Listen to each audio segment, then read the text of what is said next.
Guys, we are back and we're going to be continuing from where we left off. We left off at chapter 33. Let's see how much pages we've got.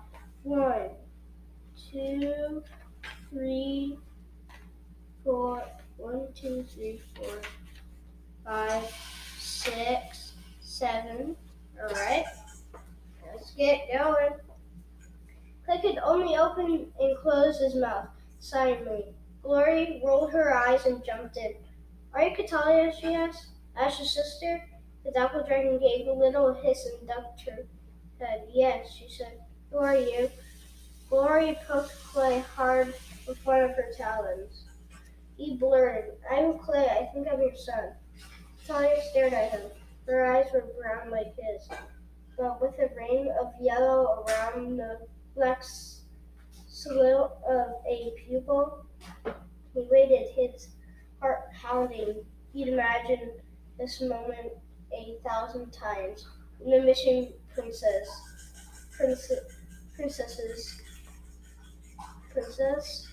the this was when the joy and feasting began. "So," Catalia said. I guess she hadn't heard him right. "I think you're my mother," he said. "Those would seem connected," said Natalia. "And you don't understand," Gloria said. "This is the dragonette you lost 6 years ago." Natalia's claws slowly stirred the mud underneath her. "I haven't lost any dragonettes." She didn't look confused or worried or pleased.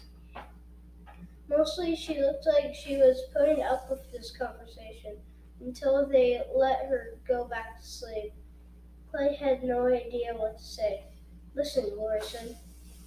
"Maybe we got this wrong. Clay hatched from a blood-red egg that was taken from somewhere around here 6 years ago by a dragon named Asha.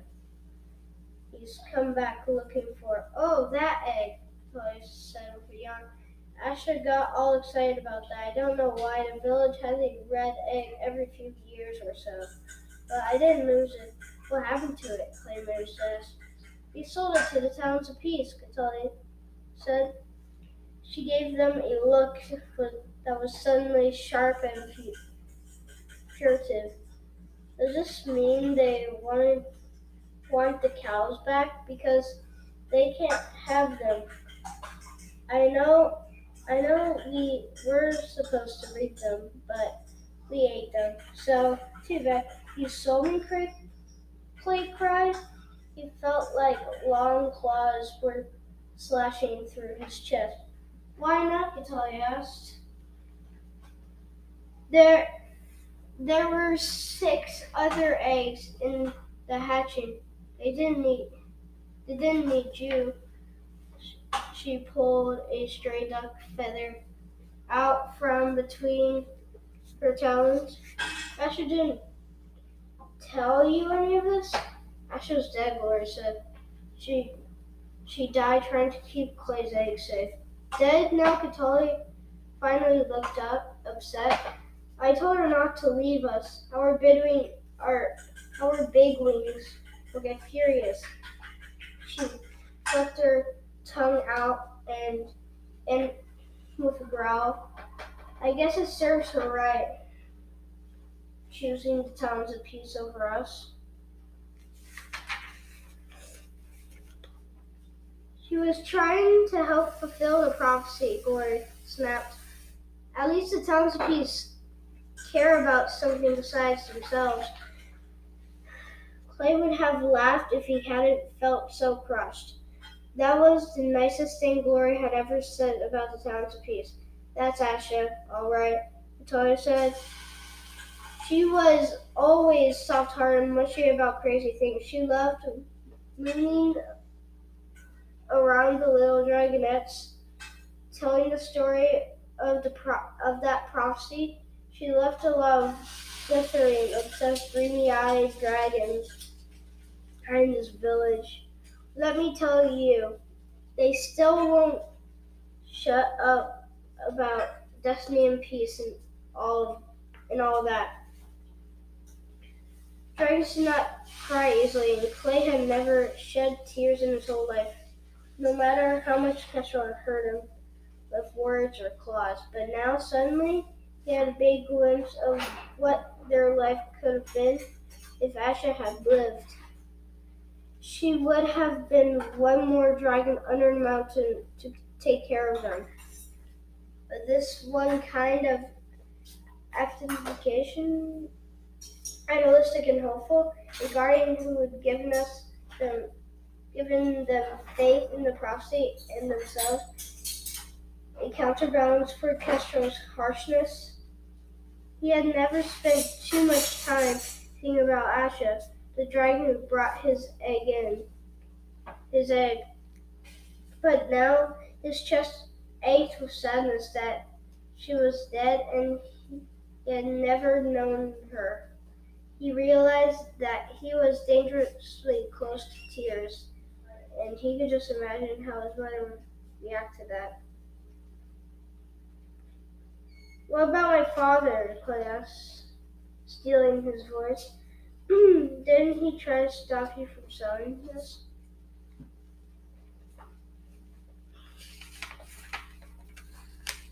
Let me see. We're almost done. Listen.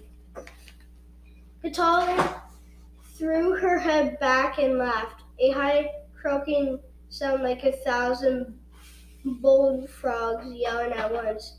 You really don't know anything about mudwings, do you? She said when that could catch her breath again. I don't even know who your father was, and he certainly does not care. We have breeding night once a month, and then everyone goes back to their own safe houses. No, dear, there's no father here for you. And no mother either, apparently, Lori said coldly, but Katali just nodded, untroubled. That's right, she said. I wish you luck, but there's no room in our troop for clean little dragonets. Lori's was matter of fact. Clay could see that she wasn't trying to be mean, but but it still hurt worse than anything he had felt. More than Kestrel's taunts and attacks, more than the ice wing's claws in his back, more than seeing Sunny in a cage and knowing Pearl had betrayed them. He felt all his dreams studying like stones inside his stomach. All his dreams thudding like stones inside his stomach. He'd always believed there was someone out there in the world waiting for him. He'd imagined finding his mother and father and how it would be just like the story. None of none of the scrolls they studied I talked about mudwing families, but he knew nightwings and seawings had mothers and fathers, so he'd always assumed all the dragon tribes were the same way. It had never occurred to him that no one would even know who his father was, and he certainly hadn't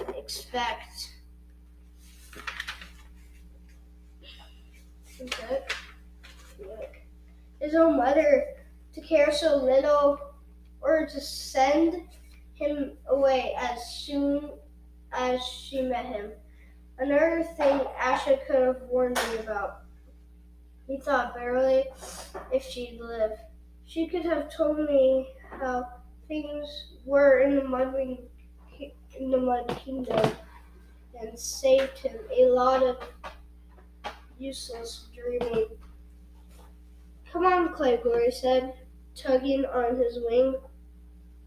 She steered him back toward the mud village. Clay's scales felt as heavy as boulders, his dragging tail slowly behind him.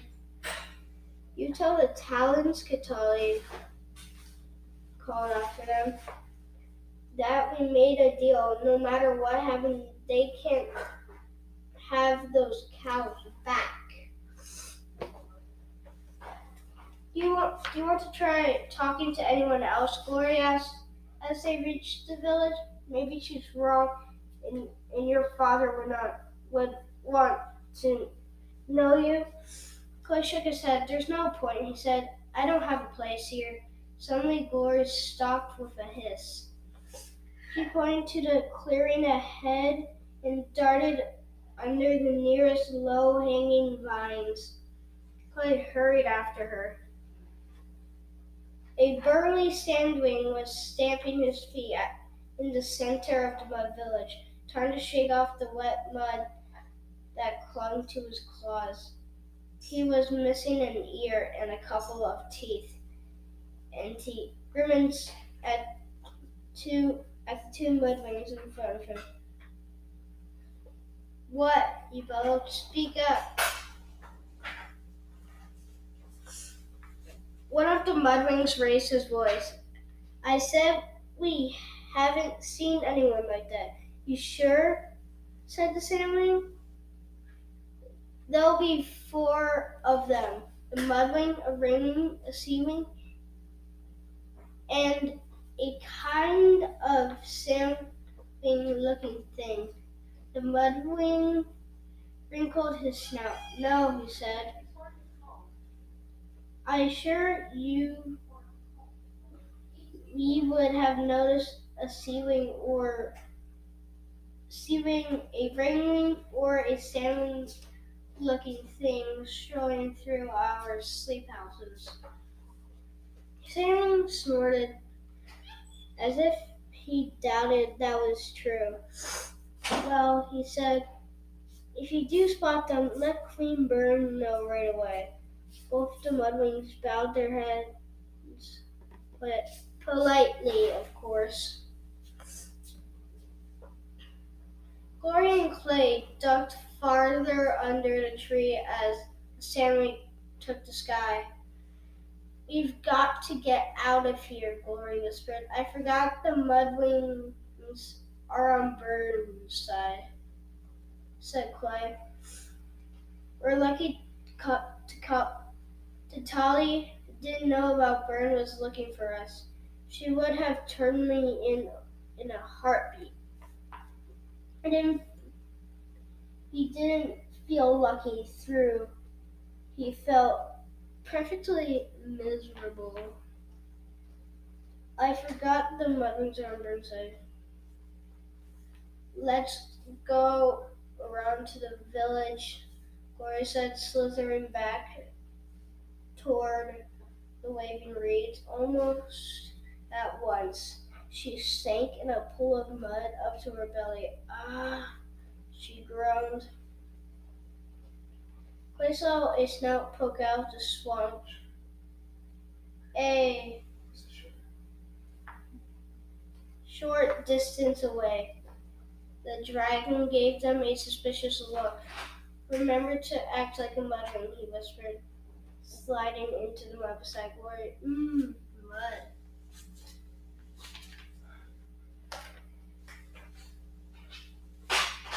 Yay, Glory said enthusiastically. She floundered a few more steps into the reeds, splattering mud all across her wings. This was going to be a long walk at that pace. Glory checked the sky. All right, he's outside. We can fly back to the others.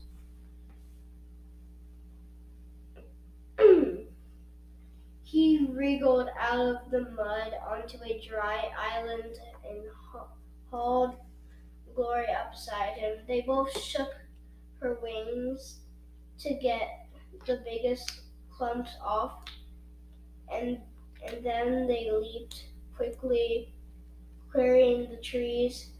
Glory spotted the river winding toward the cliff to the left and banked in that direction. He was ready to leave the Mud Kingdom behind him forever. Hey, a voice shouted behind them. You dragonettes, stop. Alright, we're going to leave up there before we're going to see how much pages we have. Chapter 34. 1, 2, 3, 4, 5, 6, 7. 7 again. Then we move on to chapter 35, which I believe is only 4 pages. So yeah, we're getting pretty close to the end. Johnny out. Peace. Goodbye.